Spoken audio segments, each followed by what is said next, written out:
ሰላም እንዴት ናችሁ? አይሆፕ የፈተና ዝግጅት ጥሩ እንደሆነ ተስፋ አደርጋለሁ። እንግዲህ ያው ከአዲሱ የአፈታተን ስርዓት ጋር ተያይዞ እንደምታውቁት የዩኒቨርሲቲ መምህራኖች ነው የሚፈትኗችሁ።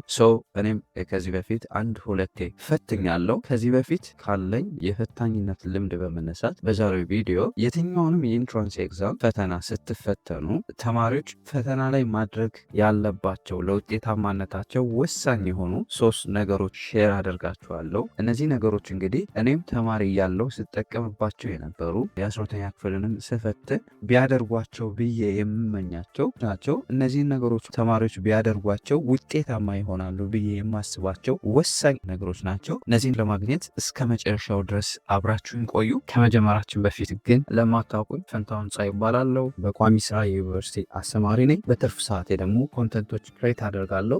ዩቲዩብ ላይ ልክ እንደዚህ አይነት ቁም ነገር አዘል ቪዲዮዎችን ለማየት የሚመጡ ከሆነ እና ለዚህ ዩቲዩብ ቻናል አዲስ ከሆናችሁ ሰብስክራይብ በማድረግ ቤተሰብ የሆኑ ፋሚሊ የሆናችሁ ደግሞ ቪዲዮውን ላይክ፣ ሼር እያደረጋችሁ ለሌሎች ተማሪዎች እንዲደርስ አድርጉ። አስተያየት ካላችሁ ደግሞ ኮሜንት ሴክሽን ላይ አስቀምጦልን። ለስዳብን ፈተና ውስጥ ስትገቡ በመጀመሪያ እስኪ ፈተና ምንድን ነው የሚለውን ስናይ ፈተና ማለት ፎርማል ቴስት ነው። እንግዲህ ወደ ናሽናል ኤግዛም ስንመጣ ፎርማል ቴስት ነው። ዩዝድ ቱ አሰስ ተማሪዎችን ኖሌጅ ወይም የእውቀት ደረጃ ስኪል ኦር ኤቢሊቲ ፓርቲኩላር ሰብጀክት ኤሪያ አሰስ ለማድረግ የሚሰጥ ፈተና ነው። ፈተናው ግን የሚሰጠው ዊዝን ስፔሲፊክ ታይም ነው የምትፈተኑት። ፈተና ታይምን ጭምር ነው። የሆነ የኮርስ ኮንተንት ተሰጧችሁ እሱን አንብባችሁ ለእሱ ነገር ብቁ ናችሁ ወይ አይደላችሁም የሚለውን ለመፈተን ዊዝን ስፔሲፊክ ታይም ነው የምትፈተኑት። ታይምም አንዱ ፈተና ነው ማለት ወደ ፈተና ስንመጣ ታይምም አንዱ ፈተና ፈተና ማለት እውቀታችሁን ፕላስ ታይም ነው የምትፈተኑት ማለት የመጀመሪያው ፈተና ውስጥ ውጤታማ ለመሆን የመጀመሪያው አንኳር ፖይንት ጉድ ታይም ማኔጅመንት ነው። ታይማችሁን በትክክል ማኔጅ ካደረጋችሁ ፈተና ውስጥ ውጤታማ ትሆናላችሁ ማለት ነው።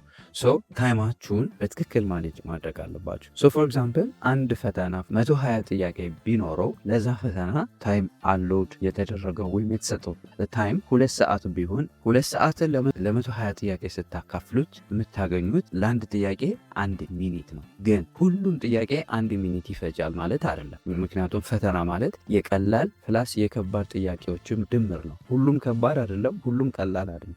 ሚክስድ ነው። ቀላሉን ቶሎ ሰርታችሁ ከባዱን ደግሞ ቀስ ብላችሁ ስለምትሰሩት አናላይዝ እያደረጋችሁ ስለምትሰሩት ታይማችሁን በትክክል ማኔጅ ማድረግ አለባችሁ። አብዛኛውን ጊዜ ኢንትራንስ ኤግዛም ላይ የሚገጥመኝ ስፈተን ዝም ብለው ታይማችሁን ከሆነ ጥያቄ ላይ ገለው ፋይናሊ መጨረሻ ላይ ወይ ቀላሉ ሊኖር ይችላል እዛ ላይ ሰዓት አልቋል ሲባሉ ክፍት ትተውት የሚወጡበት አጋጣሚ አለ። ጥያቄዎችን ስሰሩ አትሊስት ጉድ ታይም ማኔጅመንት ቢኖራችሁ መልካም ነው ማለት። ታይማችሁን በትክክል እንዴት ነው ማኔጅ የምታደርጉት የሚለውን ስናይ የመጀመሪያው ነገር ታይማችሁን በትክክል ማኔጅ ለማድረግ ዋናው ነገር ራሳችሁን ማረጋጋት ነው። አብዛኛው ተማሪ ወደ ፈተና ውስጥ ሲገባ በጣም ነርቨስ ሆኖ ደንግጦ ተጨናንቆ ነው የሚገባው። ያው ፈተና ውስጥ ሲገባ ድንጋጤ ኤክስፔክትድ አውትካም ነው። ግን ያነ ጭንቀት ወይም ያነ ድንጋጤ ግን ማኔጀብል መሆን አለበት። ማኔጀብል ካልሆነ ሙሉ ፈተናውን እስክትጨርሱ አብሮ የሚቆይ አይነት ጭንቀት ከሆነ ዋጋ ያስከፍላችኋል ማለት። ራሳችሁን ማረጋጋት አለባችሁ። ራሳችሁን እንዴት ነው የምታረጋጉት ስንል የትኛውን ፈተና ላይ ማትስ ሲሆን ፊዚክስ ሲሆን ሂስትሪ ሲሆን ጂኦግራፊ የትኛውን ፈተና ላይ የማውቀውን ነገር ሰርቼ ለመውጣት ነው የምገባው ብላችሁ መጀመሪያ ራሳችሁን ማሳመን አለባችሁ። አይ ነው በጣም ብዙ ጊዜ ደክማችኋል፣ ለፍታችኋል፣ በጣም ብዙ ታይም ኢንቨስት አድርጋችኋል ለዚህ ፈተና ላይ። ግን ራሳችሁን ካላረጋጋችሁ ኢቨን በጣም ጎበዝ እንኳን ብትሆኑ ጥያቄዎችን መስራት አትችሉም እና በትክክል መስራት ስለማትችሉ ራሳችሁን ማረጋጋት አለባችሁ። ራሳችሁን የምታረጋጉት ደግሞ የማውቀውን ነገር ሰርቼ ይወጣለሁ፣ የማላውቀውን ነገር ግን ምንም ብጨናነቅ ላይ በወጣ ታች ቦርድ ራሴን ባጨናነቅ መስራት አልችልም የሚለውን ለራሳችሁ ራሳችሁን አሳምናችሁ መግባት አለባችሁ ማለት ነው። ራሳችሁን ስታረጋጉ የምታገኟቸው ብዙ ጥቅሞች አሉ። የመጀመሪያው ጭንቀታችሁና ፍርሃታችሁ ይቀንሳል። ያ ደግሞ ፎከሳችሁን በደንብ ይጨምረዋል። የማስታወስ አቅማችሁን በደንብ ይጨምረዋል። የሆነ ጥያቄ ስትሰሩ ስትራቴጂክ ቲንኪንጋችሁ በደንብ ይጨምራል። ኮንፊደንሳችሁ በደንብ ይጨምራል። በአጠቃላይ ራሳችሁን ፈተና ላይ ካረጋጋችሁ ኦቨርኦል ፐርፎርማንሳችሁ ይጨምራል ማለት ነው። በዚህ መልኩ ራስን ማረጋጋትና ታይም ማኔጅ ማድረግ በጣም ወሳኝ እና ለተማሪ ፈተና ላይ አስፈላጊ ነገሮች ናቸው። ራሳችሁን በደንብ ማረጋጋት አለባችሁ ማለት። ሌላው ፈተና ላይ ተማሪዎች ቢያደርጓቸው ውጤታማ ከሚያደርጓቸው ነገሮች ሁለተኛው ነገር ቀላሉን ነገር ቀድሞ መስራት ነው። ቅድም እንዳልኳችሁ የትኛውን ፈተና ሊሆን ይችላል፣ ኢቨን ፊዚክስ ኦር ማትስ ሊሆን ይችላል። ሁሉም ጥያቄዎች ከባድ አይደሉም። ሁሉም ጥያቄዎች ቀላል አይደሉም። ሜቢ ቀላሉ ከ50% በላይ ሊሆን ስለሚችል ቀላሉን ነገር ቀድማችሁ ሰርታችሁ ታይም የሚወስደውን ወይም ከባዱን ጥያቄ ምልክት እያደረጋችሁ በኦንላይን የምትፈተኑ ፍላግ ኩዌስችን እያደረጋችሁ በሽት የምትፈተኑ ደግሞ ሽታችሁ ላይ እያከበባችሁ ማለፍ አለባችሁ። ቀላል ሰርታችሁ ከጨርሳችሁ በኋላ ከባዱን ነገር ወይም ሰዓት የሚወስደውን ጥያቄ ተመልሳችሁ መስራት ትችላላችሁ ማለት። ቀላሉን ቀድማችሁ ስትሰሩ ጥቅሙ ምንድን ነው? ኮንፊደንሳችሁን በደንብ ይጨምራል። ሜቢ ከ50 በላይ ከሆነ ወይም ብዙ ጥያቄ ቀላል ሆኖ ከሰራችሁ በኋላ ከባዱን ተመልሳችሁ ስትሰሩ ኮንፊደንሳችሁ በደንብ ኢምፕሮቭድ ሆኖ ነው የሚመለሰው እና ቀላሉን ሰርታችሁ ጨርሳችሁ ስትመጡ ከባዱ ሊቀላችሁ ይችላል። ሁለተኛው ታይም አለቀብኝ እንዲሁኝ ብላችሁ እራሳችሁን ጭንቀት ውስጥ አትከቱ።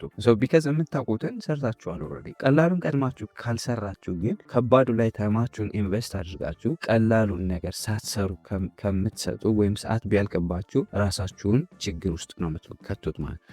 ቀላሉን ነገር ቀድማችሁ መስራት በጣም ፈተና ውስጥ ውጤታማ ለመሆን በጣም አንደኛው እና በጣም ጠቃሚው ነገር ነው። ሌላው እና ፈተና ላይ ውጤታማ የሚያደርጋችሁ ሶስተኛው ነገር ስትጨርሱ በወረቀት የምትፈተኑ አንሰር ሺታችሁን ከመስጠታችሁ በፊት በኦንላይን የምትፈተኑ ሰሚት ከማድረጋችሁ በፊት ሪቪው ዮር ፋይናል አንሰር ቢፎር ሰሚቲንግ። ኦንላይን የምትፈተኑ ሰሚት ከማድረጋችሁ በፊት ፋይናል አንሰራችሁን ሁሉንም ጥያቄ ክሮስ ቼክ ማድረግ አለባችሁ። በሽት የምትፈተኑ ደግሞ አንሰር ሺቱን ፕላስ ሽታችሁ ላይ ያከበባችሁትን መልስ አንድ አይነት መሆኑን ክሮስ ቼክ አድርጋችሁ መውጣት አለባችሁ። በተለይ በወረቀት የምትፈተኑ መልስ ስታጠቁሩ በችኮላ ስለምታጠቁሩ ሚስ ልታደረጉ የተሳሳተ ቦታ ላይ ልትሞሉ ስለምችሉ ክሮስ ቼክ አድርጋችሁ መውጣት በጣም ውጤታማ ያደርጋችኋል። ክሮስ ቼክ ስታደርጉ ግን ኢቨን ብትሳሳቱ እንኳን ሳትቸኩሉ ተረጋግታችሁ አጠፍታችሁ እንደገና ተመልሳችሁ ማጥቆር ትችላላችሁ። ምንም አይነት መረበሽ ሳይገጥማችሁ ክሮስ ቼክ አድርጋችሁ ፋይናል አንሰራችሁን ሰሚት ከማድረጋችሁ በፊት እና አንሰር ሺት ከመስጠታችሁ በፊት ወይም ከመውጣታችሁ በፊት የሰራችሁትን ነገር በትክክል ማጥቆራችሁንና ቼክ አድርጋችሁ መውጣት አለባችሁ ማለት። እንደዛ ስታደርጉ የተሳሳታችሁት ነገር ካለ ታረማላችሁ። ሁለት ኮንፊደንሳችሁ ጨምራል። አለበለዚያ ግን እያወላወላችሁ ማለት ይሄ እንደዚህ አጥቆር የሆነው አላጠቆቁትም ወይም እንደዚህ ብላችሁ ራሳችሁን ሀሳብ ውስጥ ላለመክተት ክሮስ ቼክ አድርጎ መውጣት በጣም ጠቃሚ ነው ማለት። ሌላውና አዲሽናል የምጨምርላችሁ ነገር አራተኛው ፖይንት ፈተና ውስጥ ውጤታማ የሚያደርጋችሁ ወሳኙ ፖይንት የትኛውንም ጥያቄ ከመስራታችሁ በፊት ፕሊዝ አንደርስታንድ ዘ ኢንስትራክሽን ኤንድ ዘ ኩዌስችን። ኢንስትራክሽን ካለው ኢንስትራክሽኑን ከላይ፣ አለበለዚያ የትኛውንም ጥያቄ ከመስራታችሁ በፊት ጥያቄውን በደንብ መረዳት አለባችሁ። አንዳንዴ ኢንትራንስ ኤግዛም ላይ ትሪኪ የሆኑ ነገሮች ይጠበቃል። ስኪልና አቢሊቲያችሁን ለማወቅ ወይም ትኩረታችሁን ለመፈተን አንዳንድ በዲፎልት ትሩ ሆኖ የድና ስቴትመንቱ ወይም ጥያቄው የሆነ ቦታ ላይ ግን አፍራሽ ነገር ሊኖር ስለሚችል ስትመርጡ እንዳትሳሳቱ።